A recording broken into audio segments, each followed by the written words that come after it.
tidak dianggap tidak menindaklanjuti pengaduan. Itu misalnya dalam kasus kampanye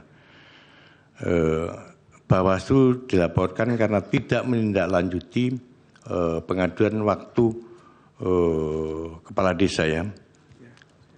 Kepala desa di Senayan. Itu dilaporkan di KPP dan kita tindak lanjuti, Bro.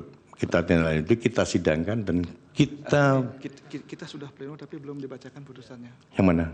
Yang Kesnya Semarang. Ya, Kami sudah pleno yang dia. Silakan diskusi dulu atau kembali ke tempat diskusi lagi. Ini saking banyaknya perkara, Prof. Iya. Ya, banyak sekali ratusan ya. Jadi untuk kasus yang bagi-bagi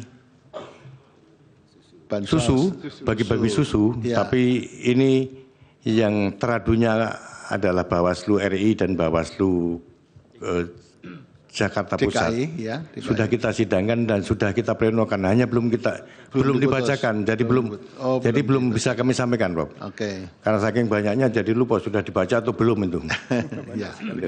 Iya. Jadi sudah kita plenokan, hanya belum kita bacakan. Sudah kita putuskan. Begitu, Prof. Iya. Terima kasih, Prof. Tapi saya ingat gini tadi, pada waktu kita memanggil 4 menteri sampai Menko-nya aja bilang begini, Mas Edi, untuk pelajaran ini. Bilangnya semoga keterangan kita bermanfaat untuk pengambil putusan, jadi pertimbangan. Ini tadi mempelajari itu saya bingung sekali itu, Mas. Terima kasih, Prof, atas koreksinya. Terima kasih, Prof. Aris. Pak Ketua, silakan. Yang mulia Pak Soeharto. Terima kasih, Pak Wakil. Saya sedikit saja, Pak Ketua DKPP. Begini, ada pandangan bahwa badan peradilan sekalipun, apalagi kuasi ya, badan peradilan sekalipun terhadap produk-produk putusan itu, memang betul ada pembatasan, itu kemudian tidak boleh didiskusikan, diperdebatkan, apalagi mendefend putusan. Jangankan terhadap putusan hakim yang bersangkutan, hakim lain pun tidak boleh diperlakukan oleh hakim yang lain sebagaimana hal-hal yang saya bisa sampaikan tadi. Tapi nanti pada akhirnya terserah Bapak kalau tidak mau menjawab, karena ini krusial perlu saya sampaikan di persidangan. Seandainya pun Bapak tidak mau menjawab, paling tidak sudah tercover di risalah sidang hari ini. Begini, kami tadi mencoba membaca putusan 135 sampai 141 itu, Bapak. Sebenarnya saya ingin mencari pertimbangan hukum di mana sih pendapat DKPP berkaitan dengan sikapnya dalam menilai pendaftaran Prabowo Gibran itu, selain kemudian diamar menjatuhkan putusan sanksi kepada teradu itu. Apakah bisa dijelaskan? Sebenarnya pada titik itu di mana, bagaimana sikap DKPP itu saja sebenarnya. Apakah memberikan penilaian bahwa yang dilakukan oleh teradu itu sudah benar atau salah? Karena memang menjadi kewajiban semua hakim sebenarnya, Bapak. Kita memang tidak boleh memperdebatkan, mendiskusikan dan sebagainya, apalagi mendefend tadi. Tapi ketika ada warga atau pencari keadilan khususnya menanyakan maksud daripada putusan itu wajib bagi hakim yang bersangkutan menjelaskan. Sekedar menjelaskan. Bukan mendiskusikan dan kemudian apalagi memperdebatkan. Itu pantang, Pak. Mohon saya bisa diberikan penegasan. Mungkin Pak Dewa bisa. Saya kira karena ini juga persidangan, saya kira juga Bapak bisa mendapatkan protek tidak akan melanggar kode etik itu. Karena yang membutuhkan adalah Mahkamah Konstitusi, sebuah badan peradilan juga. Silakan, Pak. Silakan Pak Ketua. Terima kasih, Prof. Soehartoyo. Yang diperiksa di KPP dalam perkara aduan itu adalah dugaan pelanggaran etik yang dilakukan oleh KPU. Dugaan pelanggaran etik yang kami periksa bukan persoalan hukum sah dan tidaknya pencalonan. Kami hanya meriksa ada enggak pelanggaran etik yang dilakukan oleh KPU ketika dia melakukan penanganan perkara itu. Putusan di KPP jelas ternyata ada pelanggaran etik. Tapi DKPP tidak membuat putusan hukum sah dan tidaknya pencalonan itu. Yang kita nilai ada enggak pelanggaran etik yang dilakukan oleh KPU. Apa yang dilanggar oleh KPU? Semuanya sudah kami tuangkan dalam putusan kami, Prof. Itu ada 2 poin paling tidak itu kan. Itu sudah kami tuangkan di dalam putusan kami. Jadi semata-mata adalah pelanggaran etik oleh KPU dalam menangani perkara dalam menerima pendaftaran Capres dan Cawapres. Sah dan tidaknya KPU memang melaksanakan putusan Mahkamah Konstitusi itu kewajiban, tapi dalam melaksanakan putusan Mahkamah Konstitusi MK juga KPU harus memperhatikan tata cara, memperhatikan pedoman administrasinya harus diperhatikan agar tidak merugikan pihak lain. Tujuannya itu. Jadi yang kami periksa semata-mata etiknya KPU, tidak berkaitan dengan hukumnya. Saya kira itu, Prof, yang bisa kami sampaikan. Kalau Pak Dewa ingin menambahkan, silakan. Silakan, Pak Dewa. Terima kasih, Ketua. Yang mulia, Hakim Mahkamah Konstitusi yang kami hormati. Pada prinsipnya, sebagaimana disampaikan oleh saudara Ketua kami tadi, bahwa DKPP telah memeriksa dan memutus perkara terkait dengan pencalonan Presiden dan Wakil Presiden. Nah, secara ringkas izin saya sampaikan sikap DKPP dalam menilai perkara ini, bahwa melaksanakan putusan Mahkamah Konstitusi secara hukum maupun etik adalah sebuah kewajiban, karena lembaga penyelenggara pemilu terikat olehnya, dan itulah ketentuan konstitusi kita. Namun, saya mencermati ya berbagai pendapat soal apakah putusan Mahkamah Konstitusi itu perlu diatur dalam peraturan KPU atau tidak. Ini memang keadaan hukumnya berbeda dengan pemilu-pemilu sebelumnya, berbeda dengan putusan-putusan Mahkamah Konstitusi sebelumnya. Karena sejak tahun 2022, KPU telah memiliki peraturan KPU tentang pembentukan peraturan dan keputusan di lingkungan KPU. Ya, jadi yang kami nilai, sebagaimana disampaikan oleh saudara Ketua, tentu adalah tindakan para teradu, siapapun itu dalam perkara DKPP. Apakah patut atau tidak, dan seterusnya. Karena dalilnya sekira telah menjadi pengetahuan umum, seseorang yang diduga atau bahkan terbukti melanggar hukum tentu melanggar etik. Tidak melanggar hukum bukan berarti tidak melanggar etik. Jadi kondisinya berbeda, dan itulah yang kemudian kami gali dan terungkap fakta-fakta dalam persidangan. Jadi bahwa terhadap satu hal yang menyangkut hak warga negara, sesuatu yang menyangkut hal-hal fundamental bagi kehidupan berbangsa dan bernegara, apalagi itu telah diputus oleh Mahkamah Konstitusi, apapun situasi pada saat itu menurut kami memang harus dilaksanakan. Tapi untuk mewujudkan kepastian hukum, ya, mewujudkan profesionalisme penyelenggaraan, tentu asas-asas, prinsip-prinsip ya, sebagai diatur dalam tata cara ya dan tata kelola pemilu yang baik itu juga diperhatikan. Sekali itu sedikit tambahan dari kami, selebihnya sebagaimana yang mulia tadi sampaikan dan juga saudara Ketua, bahwa rinciannya telah kami tuangkan dalam putusan yang mohon izin tidak akan saya uraikan secara lebih detail. Demikian, lebih kurangnya saya mohon maaf. Terima kasih. Cukup. Rasanya sudah cukup ya, saya kembalikan ke Pak Ketua. Baik, terima kasih Pak Ketua dan Bapak-Bapak anggota DKPP atas keterangannya. Semoga bermanfaat untuk kami, Mahkamah, untuk menjadi pertimbangan dalam penjatuhan putusan nanti.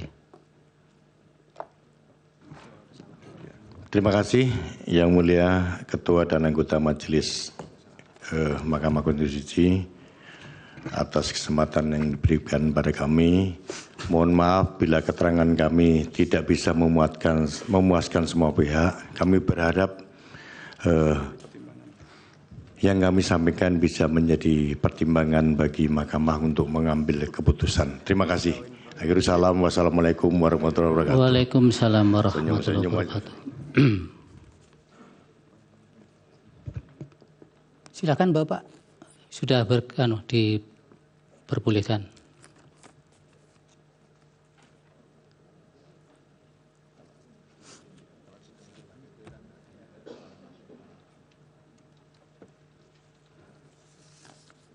Baik, kepada pemohon 1, pemohon 2, dan termohon, pihak terkait dan Bawaslu, rangkaian persidangan untuk hari ini sudah selesai.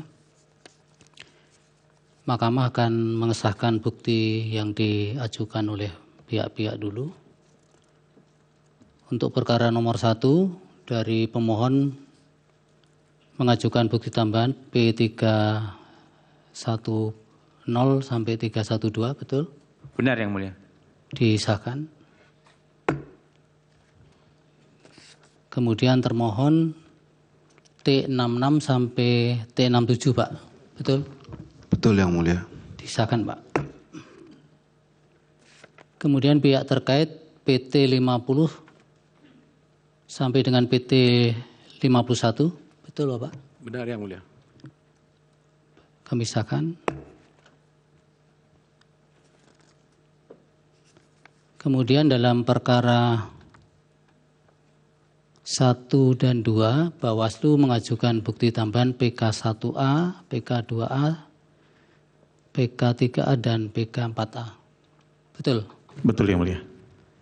Baik, kami sahkan. Baik.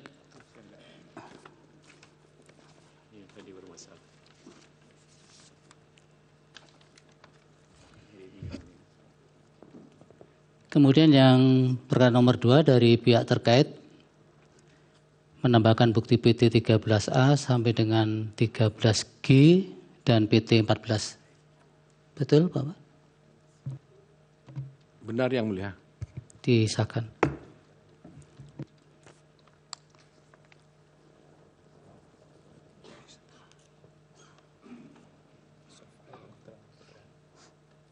Kemudian untuk termohon perkara nomor 2 ya.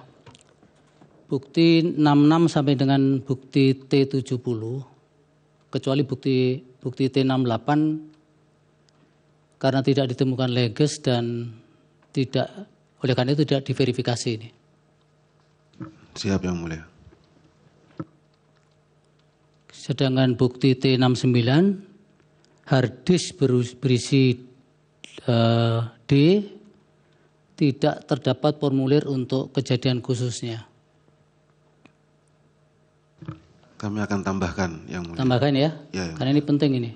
Kemudian bukti T69 belum tercantum dalam DAB juga, daftar bukti, nanti diperbaiki juga daftar buktinya. Siap Yang Mulia.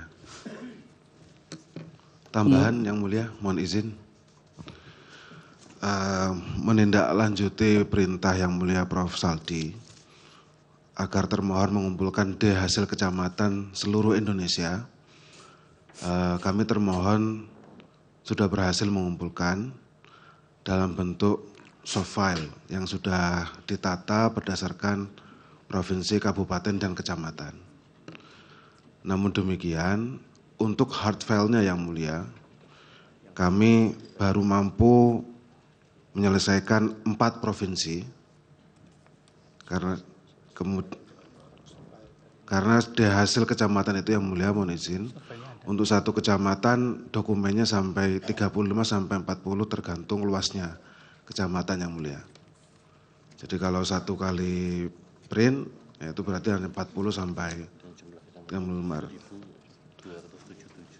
Dan jumlah kecamatan seluruh Indonesia itu 7.277 kecamatan yang mulia. Jadi apabila diizinkan kebijaksanaan yang mulia, soft file-nya akan kami serahkan terlebih dahulu. Iya.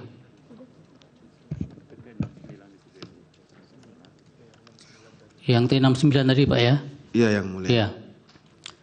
Ini juga menjadi perhatian untuk pemohon dan pihak terkait, termasuk Bawaslu. Ada dari pihak terkait 1 dan 2 untuk menyerahkan soft copy Word dan file keterangan-keterangan ahli dan saksinya juga belum diserahkan. Nah, oleh karena itu tadi kami majelis bersepakat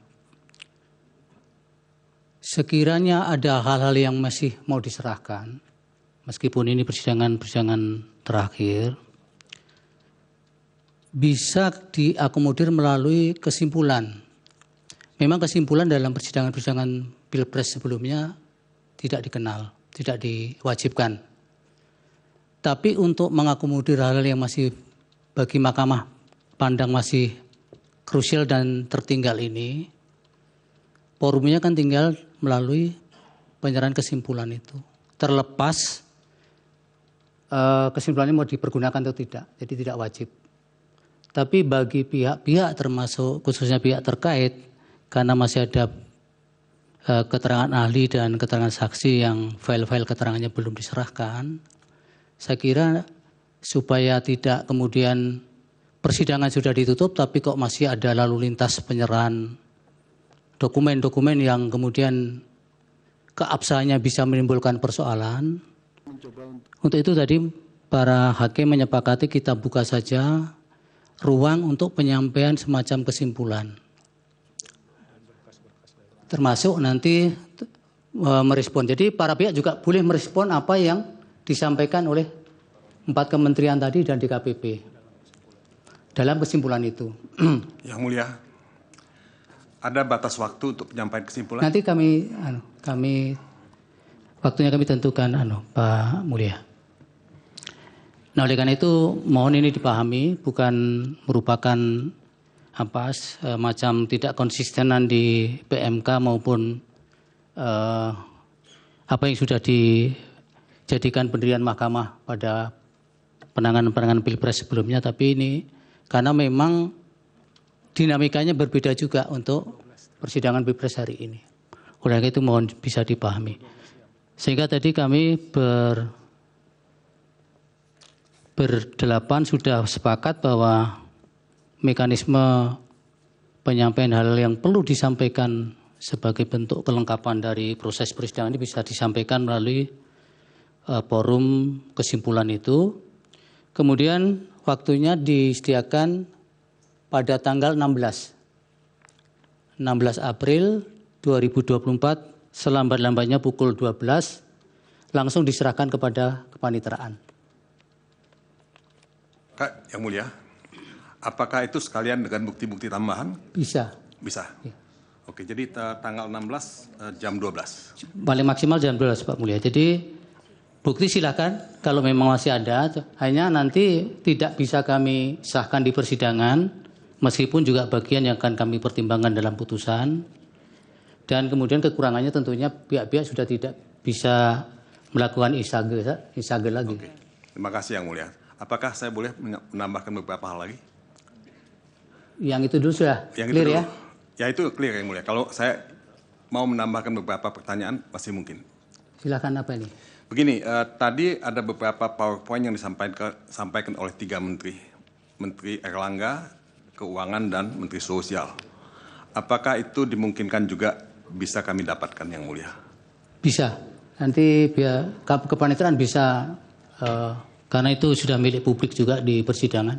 Ya, dan juga kami ingin mohon, karena kemarin waktu pihak terkait menyampaikan ahli, Saudara Hasbi dan Saudara Kodari, juga ada PowerPoint yang disampaikan.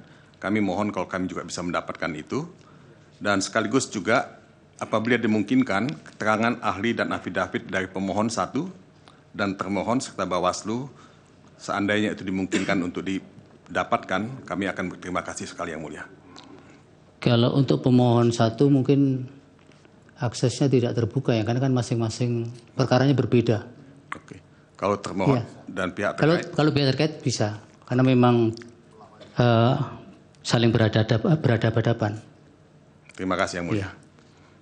Izin Yang Mulia, pemohon 1. Ya, Pak. Sebelum ditutup, terima kasih. Jadi permohonan yang sama kami ajukan seperti pemohon 2 untuk keterangan tertulis dari pihak terkait, ahlinya pihak terkait, dan kemudian juga dari para pemberi keterangan tadi. Yang pertama. Kemudian yang kedua, Yang Mulia, terima kasih atas kesempatan diberikannya untuk menyusun kesimpulan. Namun demikian, pemohon 1 mohon kebijakan sekiranya tanggal 16 itu adalah hari pertama masuk dari libur panjang. Diperkenankan tanggal 16 pukul 16 Yang Mulia. Jadi agak sore. Iya, Yang Mulia. Boleh kalau agak sore. Karena hari efektif itu tinggal 2 hari Pak Heru. Itu untuk kami bermusyawarah dan membaca putusan nanti. Sehingga memang harus dipaksakan untuk di 16 itu harus sudah. Sekiranya akan mengajukan kesimpulan di hari itu. Terima sore kasih, boleh, Pak, jam 16 ya. Terima kasih Yang Mulia. Baik, Pak Mulia jadi diralat tadi. Jam 16 juga Yang Mulia. Terima kasih Yang Mulia. Dari Pak Oto? Ya, kami kurang jelas tadi apa yang disampaikan untuk supaya klarifikasi lebih tepat. Jadi kami akan mengajukan tanggal 16 bersamaan juga dengan permintaan Yang Mulia tadi bahwa kami juga akan memasukkan bersamaan dengan kesimpulan itu terhadap keterangan-keterangan ahli pada tanggal 16 itu juga. Pak Oto, itu kan keterangan-keterangan ahlinya masih berbentuk hard copy. Kita minta soft file-nya. Gitu. Ya, kita serahkan. Ya, nanti diserahkan berbarengan dengan itu. Oh, pada saat tanggal 16 itu ya? Iya, tanggal 16 itu pukul 16. Ya. Kalau mengenai soal keterangan dari pemerintah tadi, dari Menteri itu, apa kami bisa dapatkan? Nggak? Bisa, nanti setelah ini bisa ke kepaniteraan akan diberikan kopinya. Baik, terima kasih Mulia. Iya. Cukup ya Pak Oto? Dari Bawaslu dan KPU cukup Pak? Cukup Yang Mulia. Baik, terima kasih kepada semua pihak atas terselenggaranya sidang ini dengan baik. Dan tentunya Mahkamah akan bisa mempertimbangkan fakta-fakta hukum yang ada di persidangan secara komprehensif dan secara objektif karena berkat dukungan dari para pihak yang menjadi bagian dari persidangan beberapa hari ini. Kemudian untuk putusan nanti tentunya akan diberitahukan oleh kepaniteraan, para pihak akan diberitahukan dengan tenggang waktu yang cukup beberapa waktu sebelum putusan dibacakan sesuai dengan ketentuan peraturan perundang-undangan. Sidang selesai dan ditutup. Hadirin dimohon berdiri. Yang Mulia Majelis Hakim Konstitusi meninggalkan ruang persidangan.